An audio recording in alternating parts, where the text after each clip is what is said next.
clubfoot, flatfoot, and other competencies. So first we will discuss anatomical basis of flatfoot and clubfoot. Clubfoot. Clubfoot or congenital Talipes equinovarus was first introduced by Hippocrates around 300 BC. He described two forms of club feet, congenital and acquired in infancy. The term Talipes equinovarus originated from Latin word.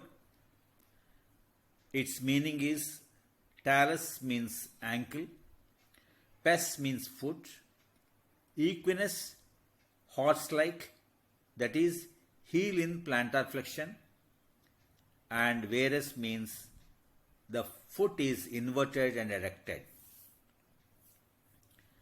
Its incidence is about 1 to 2 per 1,000 live births. It has four features, that is equus, midfoot cavus, forefoot adduction, and hindfoot varus. Coming to causes, mechanical factors in the uterus. Hippocrates opined that it is due to compression of uterus. That is supported by Parker and Brownie, who believed that oligohydramnios restrict the movement of fetus. The second cause is said to be primary plasma defects. According to this theory, deformity resulted from primary germ plasma defects.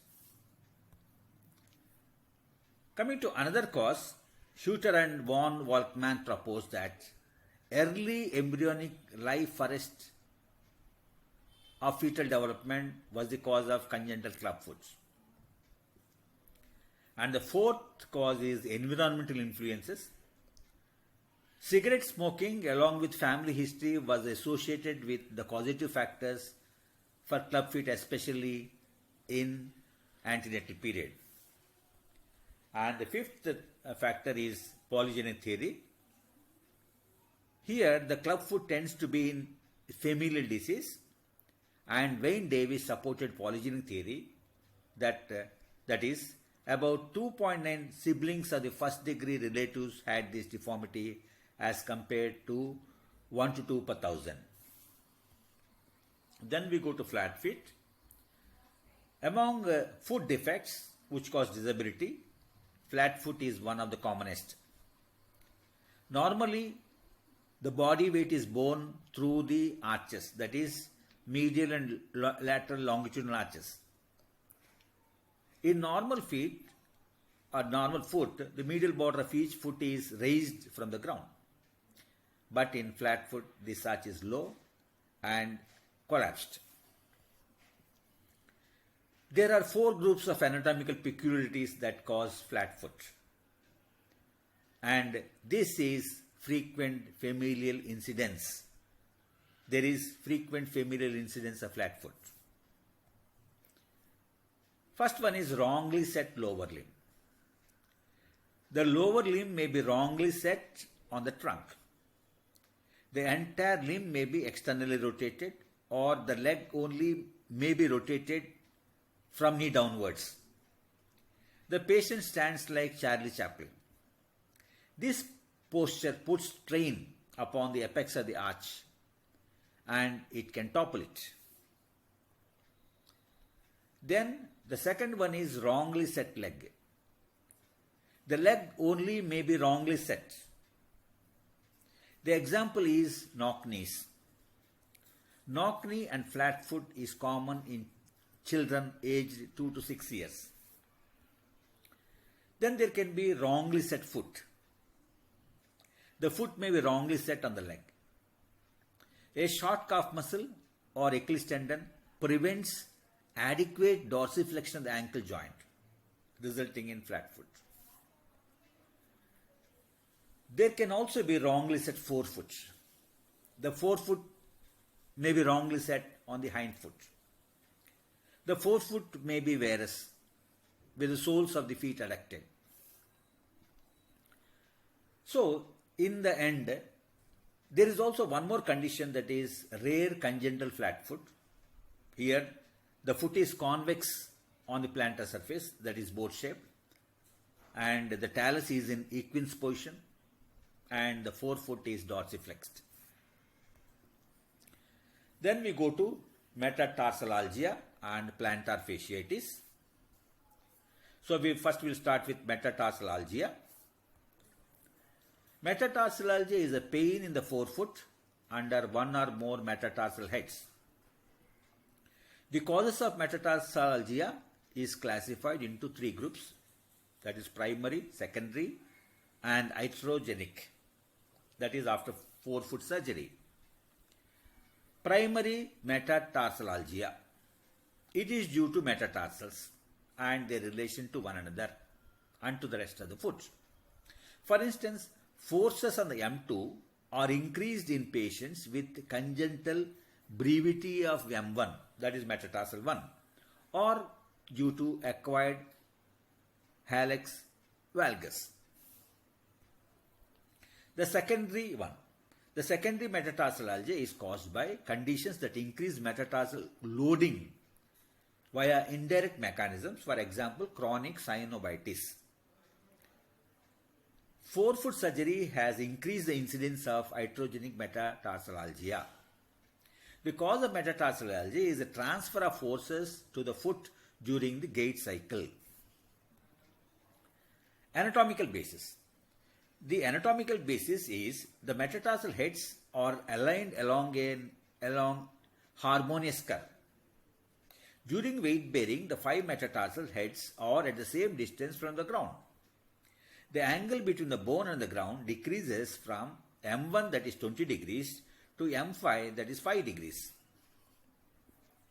Toes are distal functional extension of the metatarsal heads. So, any functional deficiency of the toes impairs both shock and absorption propulsion, while also increasing pressure applied to the metatarsal heads.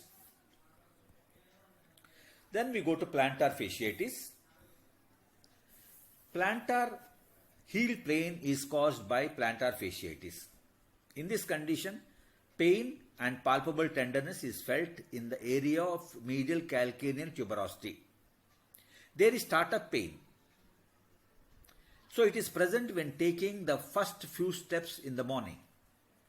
And the pain may be worsening and is seen with prolonged weight bearing. Plantar fascia is plantar aponeurosis. During toe-off phase of gait, the metatarsophalangeal joints are dorsiflexed, which results in high tensile forces at the calcaneal origin of the plantar fascia. Causes include mechanical derangements of plantar fascia that will restrict motion, and the condition of plantar fasciitis denotes that there is inflammatory process. The findings in plantar fasciitis demonstrate that there are micro tears in the fascia and there is myxoid degeneration and also collagen necrosis. These changes suggest that a non-inflammatory degenerative fasciitis secondary to chronic repetitive microtrauma of the plantar fascia. Then there is one model that is called inflammatory model. Inflamed plantar fascia tightens when the patient is at rest, as the foot and ankle assume an equinous position at night. Upon ambulation, the tissue contracts, producing heel pain at the origin of plantar fascia with first few steps in the morning or after prolonged rest. Then we go on to describe one more competency, that is subtalar and transverse tarsal joints. Subtalar joint. Subtalar joint consists of a posterior calcaneal facet articulating with posterior talar facet and an anterior calcaneal facet articulating with talar facet on the neck of the talus, and in some individuals, an additional more anterior placed calcaneal facet with the talar facet.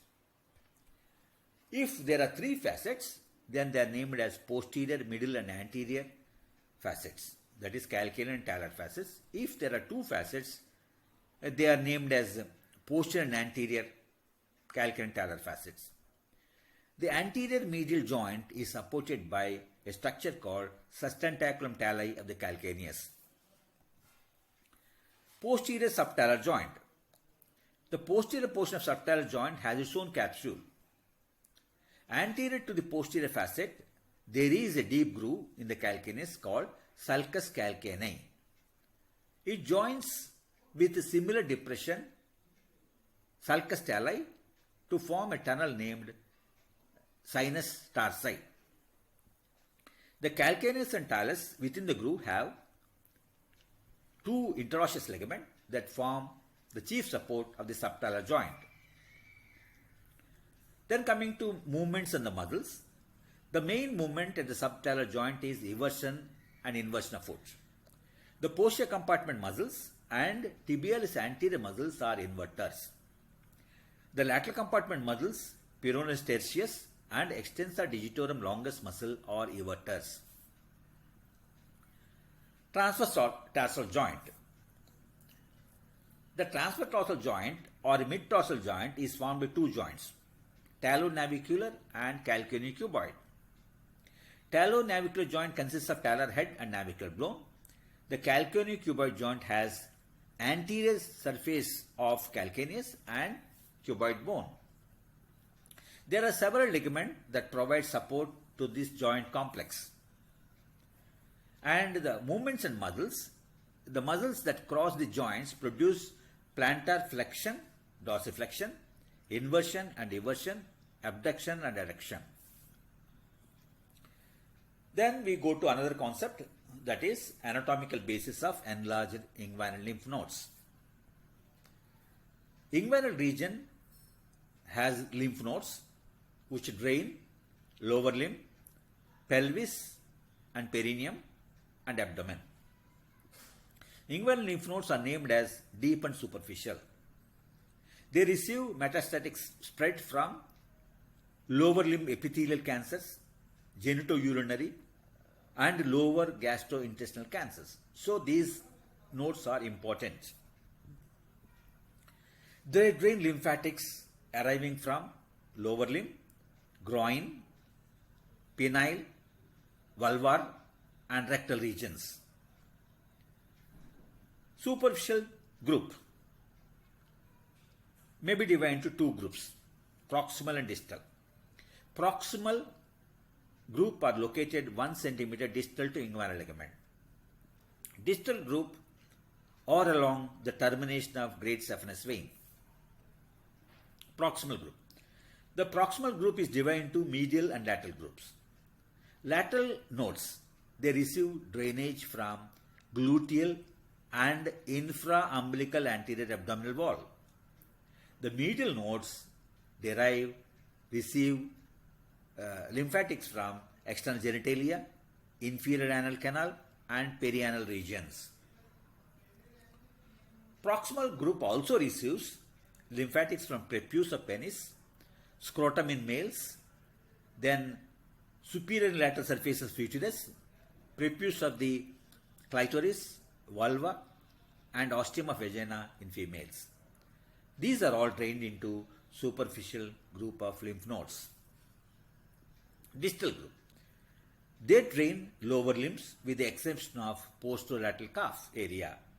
Posterolateral calf area is drained by popliteal lymph nodes. Deep inguinal lymph nodes. They lie beneath the fascia lata and they are lying along the femoral vein. They drain glands of the clitoris and penis. They receive drainage from superficial inguinal lymph nodes and they receive lymphatic vessels traveling along femoral artery and they in turn drain into external iliac lymph nodes. Clockwitz nodes. The node is located within the femoral canal and it is called as Klockwert's node. Then we come to anatomical basis of varicose veins and deep vein thrombosis. Varicose veins. Varicose veins are dilated, tortuous, elongated superficial veins usually seen in the legs. It is a progressive disease and it is more common in females. Great saphenous vein. The vein has one-way valves to prevent backward flow. The correct functioning of venous system depends upon a complex series of valves. Varicose veins in the legs are caused by weakening of the veins and valves in great saphenous vein and small saphenous vein. Anatomical basis. When the valves malfunction, blood begins to collect in the legs, resulting in buildup of pressure. Veins becomes enlarged, knotted, and are visible near the surface of the skin as varicose veins. Valves. Major valves that dysfunction in varicose veins are saphenofemoral junction and saphenopopliteal junction. The termination point of great saphenous vein into femoral vein is called as saphenofemoral junction. Deep vein thrombosis. Deep vein thrombosis occur more often in left lower extremity, and the common places are iliac, femoropopliteal and calf veins. And they are distributed in the ratio of 1:6:10. So most common is the calf veins. Postoperative stage, malignancy and trauma account for 50% of deep vein thrombosis. Postoperative thrombosis have greater frequency in distal involvement, whereas malignancy are more frequent proximally and right-sided. The idiopathic group has high frequency of femoropopliteal involvement and they are left-sided. Idiopathic common iliac thrombi were left-sided in more than 80% of cases. This suggests there is presence of an undetected left iliac venous web. Anatomical basis. Distal to proximal flow is more common. One can summarize that tight stenotic iliac venous lesion might predispose the distal vein to dilate, then stasis, then endothelial hypoxia, and subsequent thrombosis, even in the absence of iliac vein occlusion. This pathophysiology mechanism explains the slightly greater frequency of left-sided femoropopliteal deep venous thrombosis. Then coming to identification of the different bones on the X-ray. So the structures that are to be identified, that is hip AP view, that is head of femur, acetabulum, neck of femur, greater trochanter and lesser trochanter. Then these are the structures to be identified in knee AP view and knee lateral view, and structures to be identified in the ankle AP view, ankle and foot AP view, and ankle and foot lateral view. Thank you.